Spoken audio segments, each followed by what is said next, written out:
Ibo, maaari mo bang simulan ang panalangin? Ano?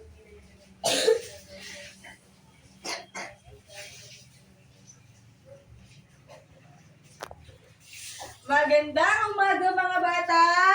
Magandang umaga po!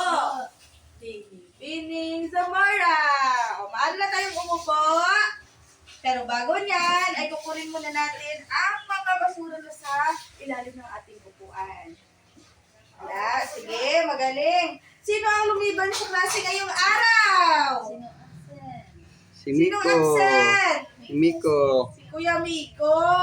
Kag si Kuya Kyle. Sige. Mga bata, alam niyo bang kantahin ang Leron-Leron Sinta?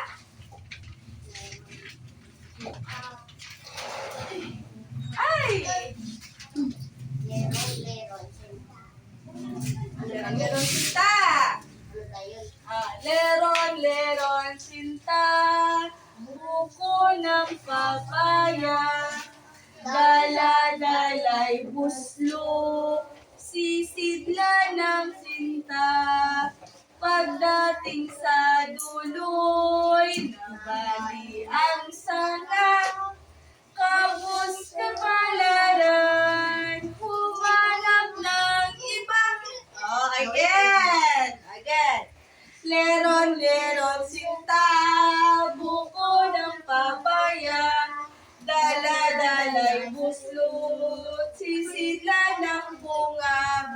Pagdating sa duloy, nabali ang sanga. Kapos na palaran, humanap ng iba.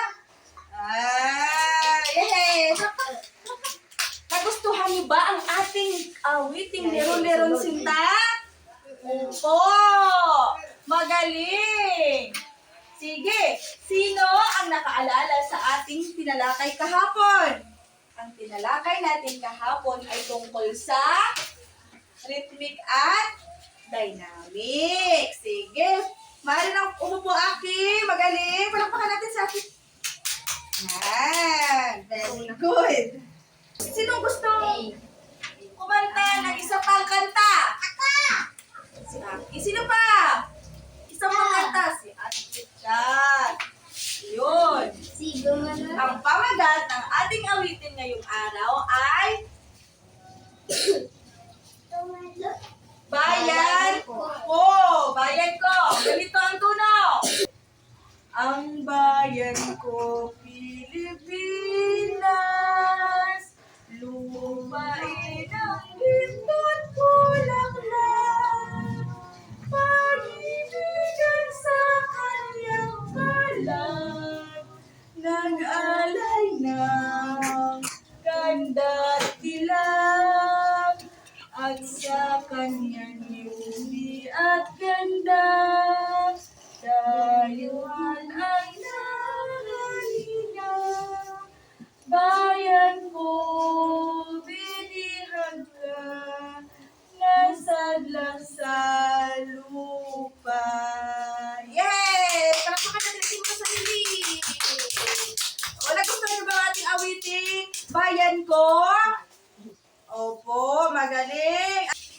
Ano ang nakikita nyo sa ating awitin? Ano ang mga nakikita nyo?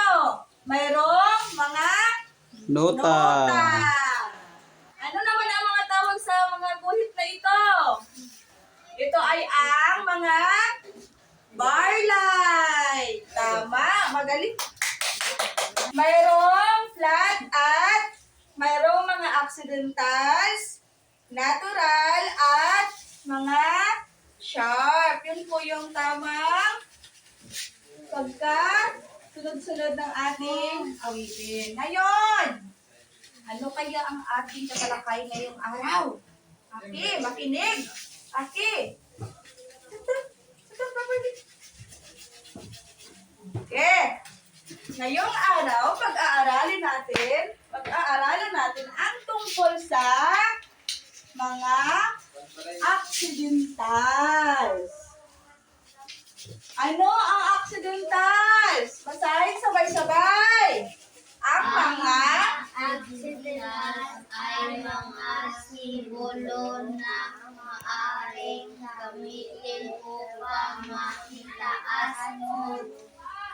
ibaba ang pitch, pitch ng isang nota. karaniwang ginagamit, ang mga simbolo sharp, flat, at natural sa pagtukoy ng mga pagbabago sa tunong ginagamit, awit. O, sige. Ano daw ang accidentals, Kuya Miko? Ito ay mga simbolo na ginagamit upang maitaas o maibaba ang pitch ng isang nota. Diba? Pag kumakanta kayo, magkanta ka mo, bayang magiging. O, papataas, pababa. Pababa. Bayang magiging. O, pababa.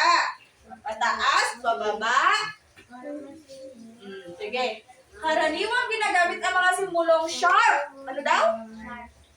Flat. At natural. Ito ang simbolo ng sharp. Ito naman ang flat. At ito naman ang natural. Makikita nyo to kung marunong kayo magbasa ng mga nota. Sige. Ano ang sharp? Kuya Kyle, tumayo. Pwede bang tumayo at basahin kung ano ang sharp? Sige, tayo. Ang sharp ang sharp ay isang simbolong naghuhudyat. Naghuhudyat. Sige na. Naghuhudyat.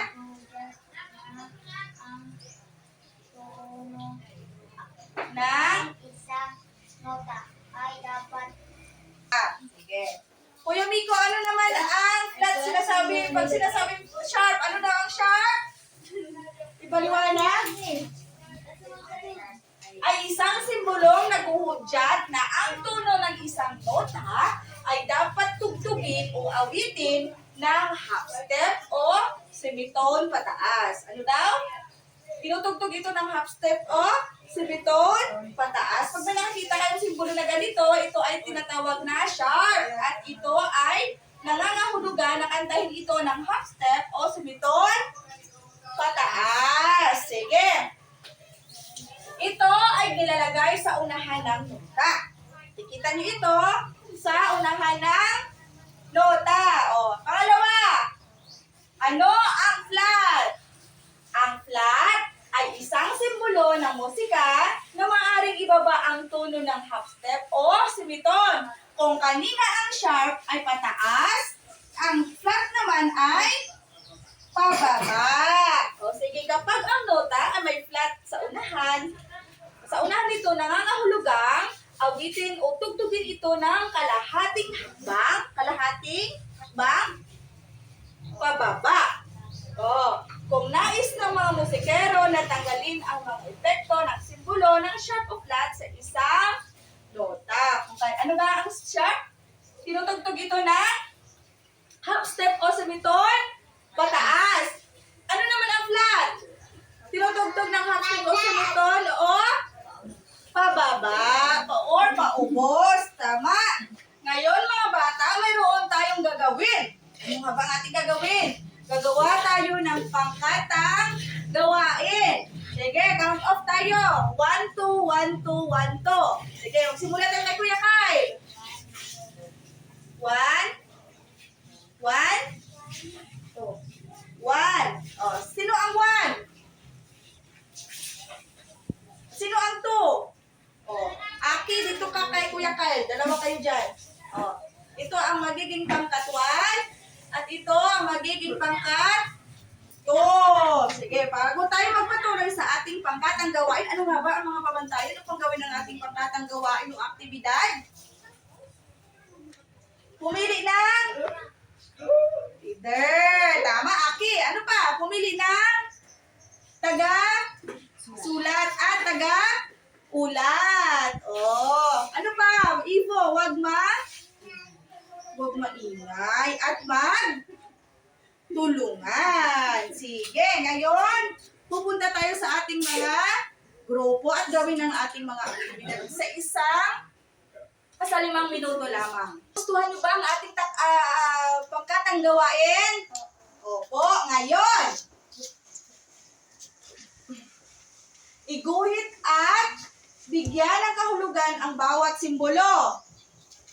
Ano daw? Iguhit at bigyan ng kahulugan ang bawat simbolo. Ano ang simbolo ng shark? Ano nga yun? May natural.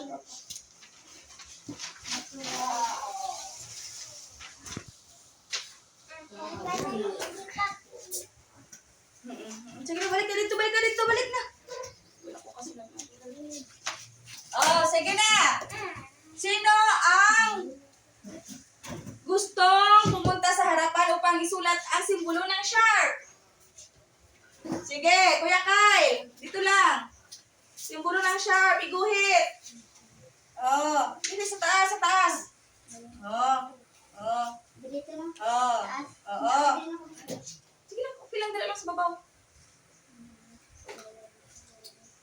Okay, very good. Sino naman ang gustong pumagitna at iguhit ang simbolo ng flat? O, Aki. Dali. So natural man. Ano na? Natural. Wow! Very good. Palakpakan natin sa Aki.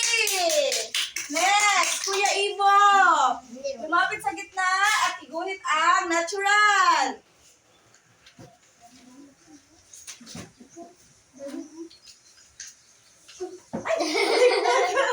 Ay!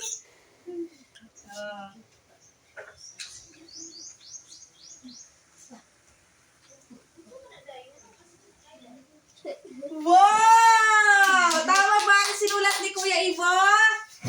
Tama! Magaling! Palakpakan natin si Kuya Ivo. Yan! O, sige, ano ang simbolo ng shark? Ito ay nangangahulugan na awitin. Dali lang.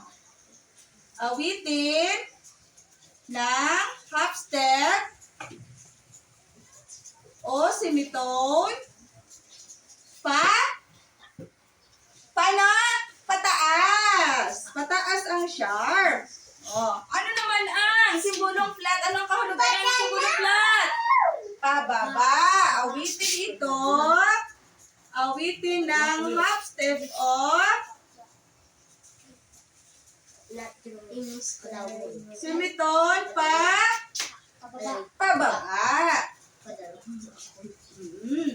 Ang sharp naman. Ang natural naman. Aki, ito ay nangangahulugan pantay ang tuno. Sige, magaling.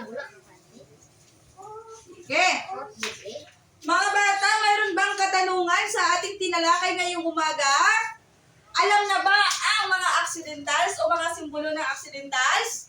Ano nga ba ang tatlong simbolo ng accidentals? Shark. Flat at Natural. natural. Pag sinabing ganito ang simbolo, ano ang tawag dito? Shark. Pag sinabing ito ang simbolo, ang tawag dito? Natural. Pag ito naman? Flat. Sige, palakpakan natin yung sarili. Pag ang sharp ay nangangulugang aawitin ito ng half step semitone o pataas. Ano naman ang flat? Pababa. Ano naman ang natural? Pantay. Sige. Aki, makinig. Magaling mga bata. Mga bata, dahil wala nang katanungan, mayroon akong ipapagawa sa inyo. Kumuha ng isang buong papel at sagutin ang mga sumusunod.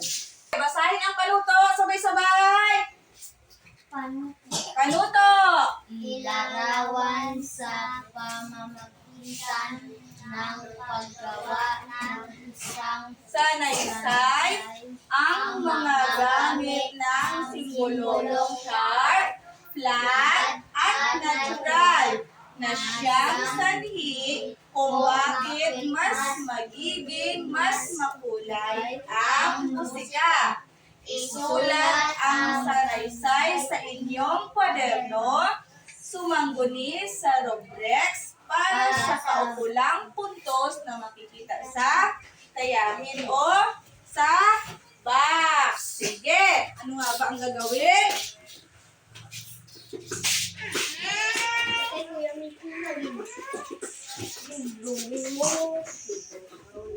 Go. Okay, ngayon, ulit natin ang ginawa natin kanina. Sino ang gustong lumapit sa tita upang isulat ang simbolo ng sharp? Kuya Kai! Dali! Sunod, Kuya Miko! Sa flat! Sunod, Ibo! Sa natural! Yun ang natural. Sige, ito ang mga tinatawag na Accidental. accidentals. Magaling. Mga accidentals. Ang sharp, ito ay pataas o pababa? Pataas. Ang flat, Baba. pababa. Natural, Pantay. pantay. Magaling. May mga tanong pa ba? O, alam na kung ano ang accidentals. Alam na kung ano ang flat, ang sharp, at ang natural. Sige. Kumuha ng isang buong papel upang sagutin ito sa inyong mga kwaderno. 1/4. 1/4 lang. Ilang buo? Ay, para ano? Sige. Tapos na ba ang lahat? Tapos na. Ipasa sa unahan ang inyong mga papel. Ngayon, sagutan natin kung ano ang mga nasa pisara. At kung tama ba ang inyong... Makinig mga bata! Makinig! Ngayon, tapos na kayo, sagutan natin ang mga sumusunod na nasa pisara. At alamin natin kung tama ba ang inyong mga ginawa at mga sagot dito. Nagkakaintindihan ba tayo? Sige. Number 1. Naitaas ang dulo ng kalahating hakbang. Yes. Kuya Kai, ano daw ang naitaas ang dulo ng kalahating hakbang? Ano ang tawag dito? Sharp. Okay. Sino ang nakakuha ng tamang sagot? Ang isa giga. Sige. Naibaba ang tulo ng kalahating hakbang. Kuya Miko, ano ang sagot? Flat. Ang galing-galing naman. Next. Naibabalik ang original na tono, isang nota mula simbolo sharp at flat. Natural.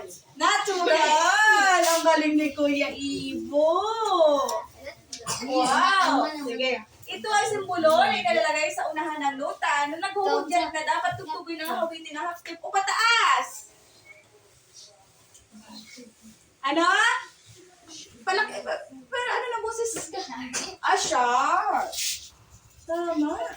Oh, ito ay simbolo na nasa unahan ng nota na ibig sabihin ay awitin ng kalahating hakbang pababa. Flat. Oh.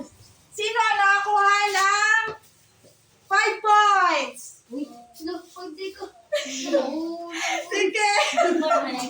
Sige, hands up. Very good. Very good. Sige, palakpakan natin ating mga sarili.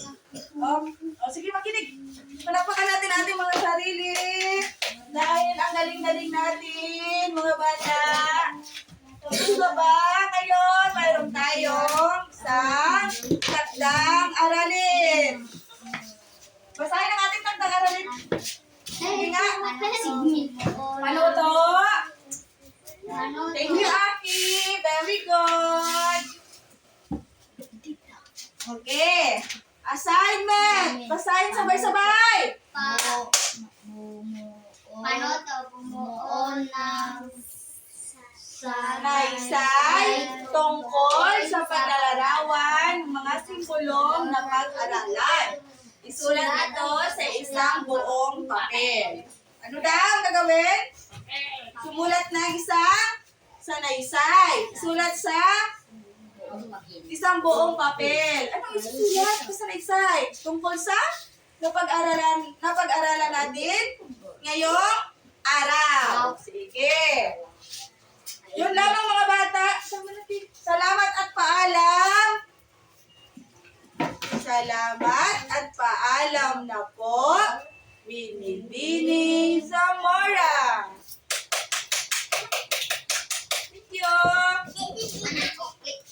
Thank you.